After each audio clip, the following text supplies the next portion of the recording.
अस्सलाम वालेकुम। आज की अपनी इस वीडियो के अंदर हम जिस टॉपिक के ऊपर बात कर रहे हैं वो है how to pass MSA one. यानी कि हमने एमएसए वन का जो सीए फाइनल का एक पेपर है उसको किस तरह से क्लियर करना है।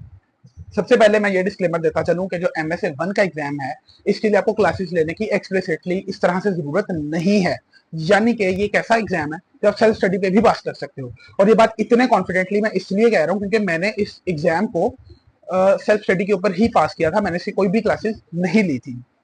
अब हम बात करते हैं इस पेपर की कि ये पेपर अनलॉक किस तरह से होता है। तो अगर आप सीफैप वन यानी कि advanced accounting and financial reporting और CFAP six audit assurance and related services, ये दो एग्जाम सीफैप लेवल के पास कर लेते हो तो आपका जो एमएसए वन का एग्जाम है यानी कि financial reporting and assurance professional competence, वो भी पास हो जाता, वो अनलॉक हो जाता है। तो जैसे ही वो अनलॉक हो जाता है तो उसके हम सिलेबस की तरफ चले जाते हैं। उसके सिलेबस के अंदर क्या है? उसके सिलेबस के अंदर वही है कि आपका रिपोर्टिंग का सारे का सारा सिलेबस, आपका ऑडिट का सारे का सारा सिलेबस, इसके साथ साथ आपको जो कॉर्पोरेट लॉज हैं वो भी इसके अंदर टेस्ट हो रहे होते हैं। मेजोरिटी ऑफ द टाइम्स ज्यादातर जो है वो ऐसा होता है कि उसमें ज्यादातर code of corporate governance test हो रहा होता है, लेकिन इसके अलावा भी जो कॉर्पोरेट लॉ के एरियाज हैं वो यहाँ पे टेस्ट हो सकते हैं। अब हम बात करते हैं कि पेपर क्या होता है। पेपर में बेसिकली एमएसए वन के एग्जाम में 3 क्वेश्चन होते हैं, एक 50 मार्क्स का और दो जो पेपर्स होते हैं वो 2 क्वेश्चन होते हैं वो 25 मार्क्स ईच के होते हैं। अगर हम बात करें तो इसमें यानी कि अगर आप देखो मोर और लेस जो रिपोर्टिंग का एरिया है वो आता है 40 से 50 मार्क्स का। ऑडिट का एरिया आता है तकरीबन मोर और लेस 35 से 40 मार्क्स का, और बाकी का 10 से 15 मार्क्स का वो क्या पूछ रहा होता है, वो कोड ऑफ एथिक्स में से पूछ रहा होता है और वो कोड ऑफ कॉर्पोरेट गवर्नेंस या कॉर्पोरेट लॉ से रिलेटेड पूछ रहा होता है। अगर हम बात करें कि आपको इस एग्जाम को किस तरह से टेकअप करना चाहिए, सबसे पहले आपको ये करना चाहिए कि आप इसको जो आपके रिपोर्टिंग यानी कि एडवांस्ड अकाउंटिंग फाइनेंशियल रिपोर्टिंग जहां से भी आपने पढ़ी थी, जो आपके रेलिवेंट नोट्स थे, अगर आप उसको अच्छे से गो थ्रू कर लेते हो और उसके बाद जो आपके ऑडिट के रेलिवेंट नोट्स थे उसको अच्छे से गो थ्रू कर लेते हो तो आप इस पेपर के लिए तैयार हो। अगेन, इस पेपर को तैयार करने के लिए कितना टाइम चाहिए? तो जो लास्ट का एग्जाम मंथ है यानी कि एग्जाम से पहले वाला एक मंथ है, 30 दिन में ये पेपर इजिली प्रिपेयर हो सकता है। इसको प्रिपेयर करने के लिए क्या गाइड है? तो गाइड ये है कि जो आईकैप की वर्कबुक है, जो आईकैप की वेबसाइट के ऊपर भी अवेलेबल है, आपने उसके सारे के सारे पास पेपर्स करने हैं। अगेन, मैं सारे क्वेश्चंस की बात नहीं कर रहा, मैं सारे पास पेपर्स की बात कर रहा हूँ कि आपने वो लाजमी कर लेने हैं।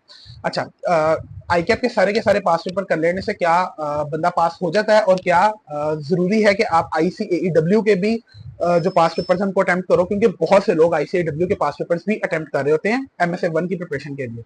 बहुत अच्छी बात है, अगर आप कर सकते हो, आपके पास सैंपल टाइम है तो आप जरूर करो, लेकिन जरूरी नहीं है। अगर आप आईसीएडब्ल्यू के क्वेश्चंस की प्रैक्टिस नहीं भी करोगे, सिर्फ आईकैप के क्वेश्चंस को प्रैक्टिस कर लेते हो तो आपका पेपर पास हो जाएगा। इस तरह से बहुत से स्टूडेंट्स ने पास किया है।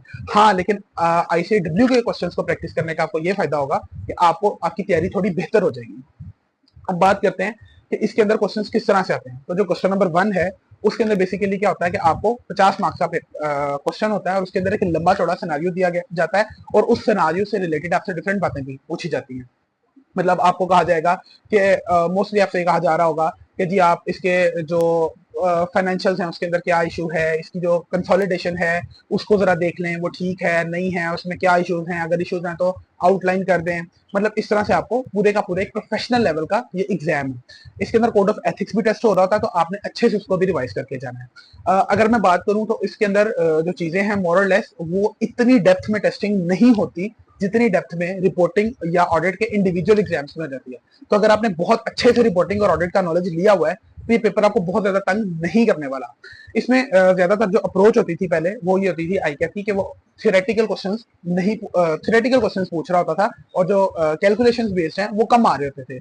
लेकिन विद द टाइम हमने इस चीज के अंदर एक शिफ्ट देखा है ट्रेंड के अंदर कि अब आईकैप एमएसए लेवल के ऊपर भी कैलकुलेशंस की तरफ जा रहा है और जो थ्योरी है उसको आहिस्ता कम कर रहा है। अगर मैं अपनी बात करूं तो जो थ्योरेटिकल पोर्शन है उसको क्रैक करना एमएसए वन के लेवल के ऊपर थोड़ा सा मुश्किल होता है, क्योंकि जब हम रिपोर्टिंग को या ऑडिट को पढ़ रहे होते हैं इंडिविजुअली तो हम उसके टेक्निकल एरियाज के ऊपर जा रहे होते हैं, उसमें मोस्टली नंबर्स इन्वॉल्व होते हैं, तो उसको थ्योरेटिकली लिखना हमारे लिए एक चैलेंज बन जाता है। तो अगर आपने इसको अच्छे से प्रिपेयर करना है तो आपके जो भी ऑडिट के या रिपोर्टिंग के नोट्स हैं उनको अच्छे से गो थ्रू करें, गो थ्रू करके कोड ऑफ एथिक्स को लाजमी देख लें और आपका जो एमएसए वन का एग्जाम है ये अप्रोक्सीमेटली 30 दिन में बहुत अच्छे से प्रिपेयर भी हो सकता है और पास भी किया जा सकता है। आई होप कि आपको मेरी इस वीडियो से बेनिफिट होगा और अगर आपका एमएसए वन का एग्जाम अभी तक पास नहीं हुआ तो वो इस वीडियो के बाद आपको श्योरली इसमें हेल्प मिलेगी। अगर आपकी कोई भी क्यूरीज हो तो आप मुझे कमेंट सेक्शन में लिख के बता सकते हैं और हम उसके बारे में बात भी कर सकते हैं या उसके ऊपर वीडियो भी बना सकते हैं।